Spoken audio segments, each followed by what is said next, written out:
Voici maintenant un chiffre qui fait peur. Un cambriolage se produit toutes les 90 secondes en France. C'est l'Observatoire national de la délinquance qui le révèle dans son dernier rapport. L'augmentation est forte, plus 8,5% en un an. En cause, des gangs venus souvent d'Europe de l'Est.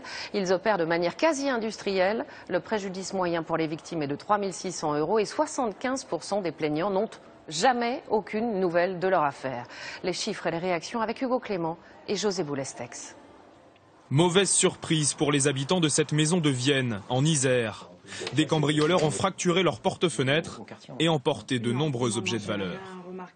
Des consoles de jeux, des bijoux, ils ont dû rechercher du liquide, enfin, tout ce qui était pratique et facile à emmener rapidement. C'est difficile de se dire que des gens sont rentrés chez nous, ont fouillé dans nos affaires, ont touché à notre intimité. Ça, c'est pas très agréable.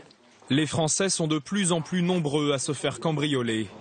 En 2012, 352 600 cambriolages en tout genre ont été recensés, soit un toutes les 90 secondes. 5 départements sont particulièrement touchés, avec plus de 6 cambriolages pour 1000 habitants. Des zones rurales comme la Côte d'Or, le Doubs et la Drôme, mais aussi les Bouches-du-Rhône et la Haute-Garonne.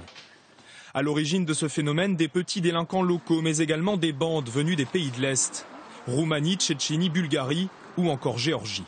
Des délinquants qui sont très mobiles et qui vont donc agir par raid et qui peuvent commettre 5, 10, 20 cambriolages éventuellement en une seule nuit et qui vont passer d'un département à un autre, voire d'un territoire à un autre. Les leaders vont être en général dans le pays d'origine et vont, je dirais, contrôler des petites mains qui peuvent parfois d'ailleurs être des mineurs.